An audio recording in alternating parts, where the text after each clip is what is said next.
Hello everybody, welcome to New Game Experience. My name is Juan Paolini and this is our weekly gaming news video where I compile the latest news that have been going on this week, at least the ones that are more interesting to me or the ones that I have something to say, and I just gather them here, talk to you about it, and hopefully you like it. So we begin with one little thing. I mean, it's not news yet, it will be news next week, which is that PlayStation has announced a showcase for September 9th. So we will be watching that. Hopefully we will be getting some cool new announcements, probably a few trailers and stuff like that. So stay tuned for that. In regards to actual news, we do have something from Sony.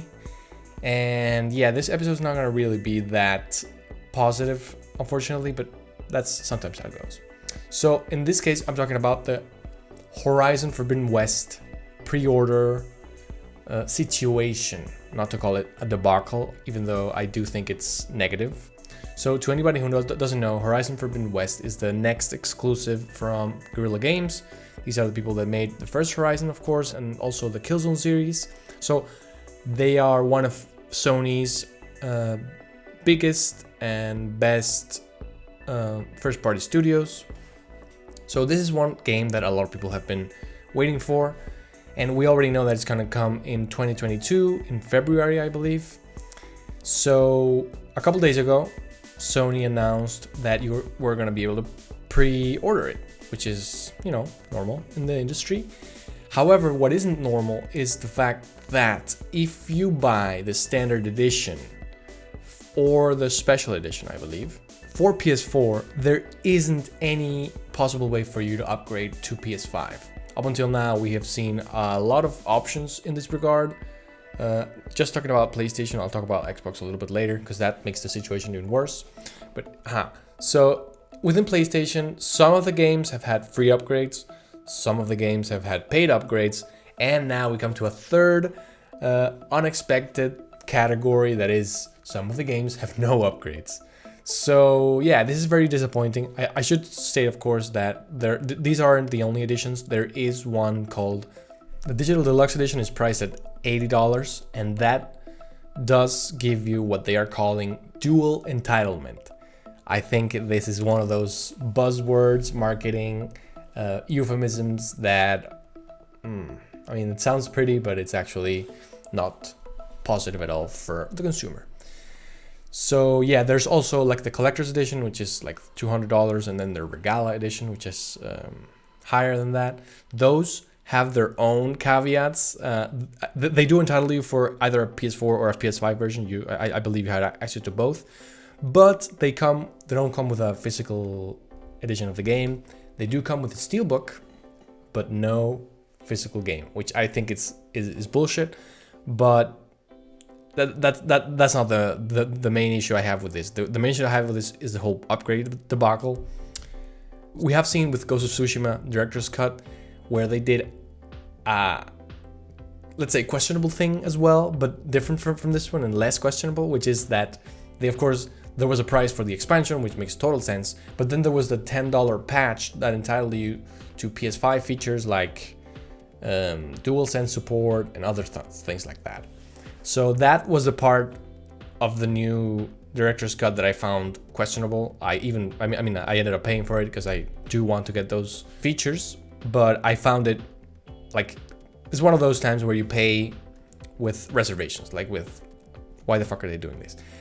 This is even worse, because let's imagine, like we already know that the PS5 is supply constrained, even though it's selling really well. But let's say you only have a PS4 and you're a big Horizon fan. You say, okay, I want to play this game, and then maybe halfway through the game, I can maybe find a PS5 and then upgrade it, or maybe I just play it a second time on PS5. If that is your plan, then buying the $60 standard edition is a mistake. Because what's going to happen? You're going to be playing it on your PS4. Then when you move to PS5, I believe you're going to still be able to play it in backwards compatibility, but you're not going to have access to either any PS5 features or any way to pay to get those features, other than, of course, paying for the game again. So it is a very sneaky way for them to be offering, well, not offering a patch, not even a paid one, which was already questionable to begin with. This whole thing is really like, it's kind of disgusting. I don't like it at all. I think it takes advantage of people who aren't in the know of all the differences of the editions and everything like that. It also, there's a couple things here that I think are also interesting, which is the fact that back in September 16th, PlayStation blog issued a post where they were detailing when the PlayStation 5 would launch and the pricing and some features and blah blah blah. And there is a paragraph where they say, additionally, we know that the PS4 community will transition to PS5 at different times, and we're happy to announce PS4 versions of some of our exclusives. Marvel's Spider-Man, Miles Morales, Sackboy: A Big Adventure, and Horizon Forbidden West will also launch on PS4. While these 3 games were designed to take advantage of the PS5 and its unique next-gen features like the ultra-high speed SSD and DualSense controller, PS4 owners will also be able to enjoy these experiences when they launch. This is where it becomes a little weird. The PS4 digital versions of launch games include a free upgrade on both PS5 consoles, while the PS4 disc versions of these games include a free upgrade on the PS5 with Ultra HD Blu-ray disc drive. If you read this really quickly, you're gonna say, they promised a Horizon Forbidden West thing. Where is it? Now they're charging, and not even charging. They're restricting the patch to only said version of the game, blah blah blah, and it's not anywhere near free. However, there is a technicality that I think that they could like free themselves of, and it is the fact that even though this is in the same paragraph, it says the PS4 digital versions of launch games. This is like the keyword here where they could technically get out of it. I do think it's a technicality. It is, again, very shitty for them to do this. I hate it.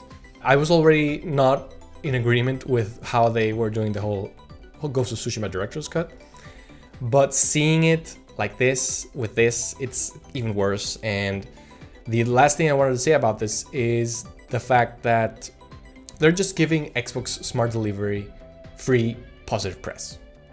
I don't see how they don't see that. It's so obvious. I mean, the first thing that Xbox did in Twitter was post, Smart Delivery just works. There is no confusion. There is no way for them to get out of it. I have bought like games on PS5 and I always have to double check whether the PS5 version is here, whether the PS5 features are in this version or in the other version, like for example with Neo. If you want the next gen patch for the first game, you have to have the collection for it to have the PS5, and it's all a mess. It's all a mess because you have to go game by game and figure out whether it works or not, whether you have the features or not, whether you have to pay or not, and it's, in this case, whether it's even available or not. So it's just horrible. And on Xbox, it's just like, oh, this game, if you see it on the page, it's probably optimized for Series X if that optimization exists. If not, you can always rely on the little icon that says X and S. So, I mean, they make it much more clear. They're not charging for any patches. And I don't know, I mean, it's hard to not gravitate to that, you know? So that is what I have to say about that. And then the last thing I wanted to cover in this video is, unfortunately, also bad news. It is that Toshihiro Nagoshi, the creator of the Yakuza series, is in final talks to be poached from Sega by NetEase Inc., a Chinese tech company. For those who don't know, NetEase is like one of Tencent's biggest competitors. Tencent is also a big tech Chinese giant. So there's two reasons why this is negative in my eyes. So one is the most obvious one, which is a creator that I really love, because for those who don't know, I have become enamored, totally loving the Yakuza series since they came to Game Pass. I played Like a Dragon, I fell in love, and then I went through 0, 1, 2, 3, 4, 5, and I am up to Judgment now, and then I'm gonna go 6, and then I'll be finished with the series. I've been loving it. I think it's storytelling, prime storytelling for me, the characters, blah blah blah. Probably do a video on that in the future. And of course, a big person responsible of what I love in this franchise is Toshihiro Nagoshi. And the fact that he's being poached at all from Sega to go anywhere is already something to be concerned about. Although you could be more open-minded and say, okay, well, he's a creator, he's gonna not be here, he's gonna be over there. Which, yeah, it's true. I mean, at least he was able to finish Kiryu's story, which spans 7 games, if you include 0, which of course you should. Judgment and Lost Judgment, which is gonna come in less than a month. And of course, he also worked on Yakuza Like a Dragon, and that's, I hope, gonna continue without him, which is the bummer.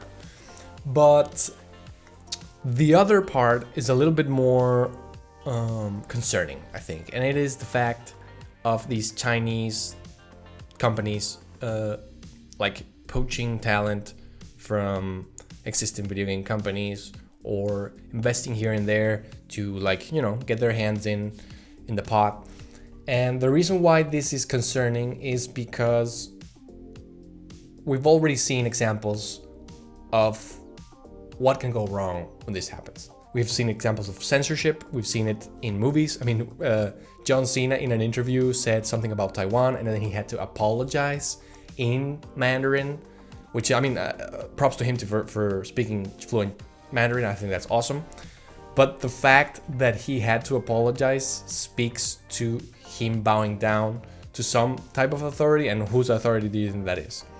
We saw it with the NBA fiasco, and we also saw it in gaming last year when Blitzchung, this guy who won a Hearthstone tournament, he had this prize money that he was gonna get. He said in his, I mean, it's not an acceptance speech because it's not the Oscars, but you know what I mean. He said something about Hong Kong, and then Blizzard denied his prize money. Everybody in the room got fired, even though they were just there. I mean, it's insane situation.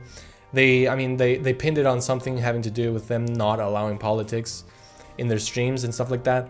But I think it's pretty obvious that they just didn't want to offend China. They didn't want to lose Chinese money. And the connection there is that if they want to do business in China, like sell their games and stuff like that, they have to be working with a Chinese company. And Chinese companies are also directly involved with the CCP, the Chinese Communist Party. So you already see the almost direct connection there. If they feature anything that has anything to do with something that offends the person who ultimately is connected, then they pull it, then they censor it, then they do all these things. They also removed Tiananmen Square from one Call of Duty trailer.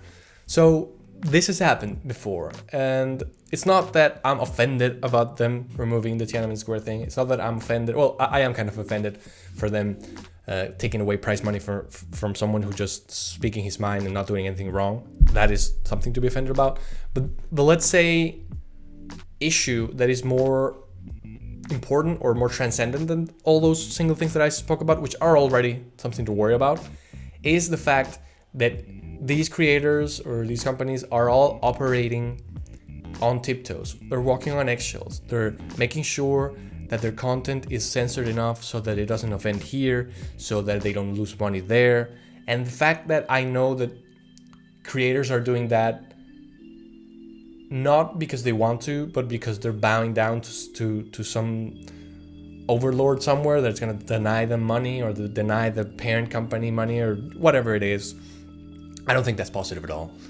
I also don't want to be compelled to buy a game from a creator that I really admire, which we could use the example of Toshihiro Nagoshi, and know that my money is indirectly gonna be supporting all these things.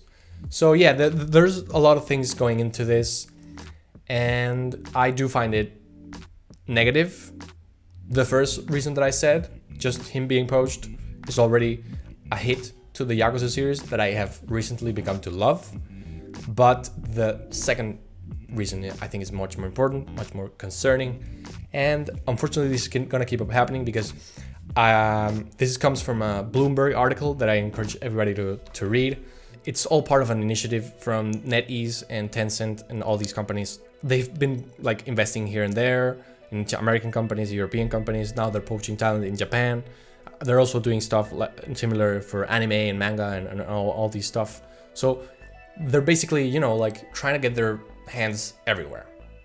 Whether that is investing in a company, whether that is poaching somebody, whether that is acquiring somebody. So this is gonna keep up happening, I believe. And that's really, really unfortunate because it seems like every week there's a new Tencent acquisition. And yeah, that's pretty unfortunate. Well, I hope you enjoyed this video. I'm gonna try to keep these videos weekly about the most important news, at least to me, the ones that I have something to say. And if you did, please like and subscribe. That is really helpful for me, really helpful for the channel, really helpful for everybody that works over here. And we also have a podcast, so if you like that, please check it out. We don't do much news stuff over there. We try to keep it a little bit more timeless. And if you're up for that, I encourage you to check that out because we try to do very high quality content. And I will see you on the next video.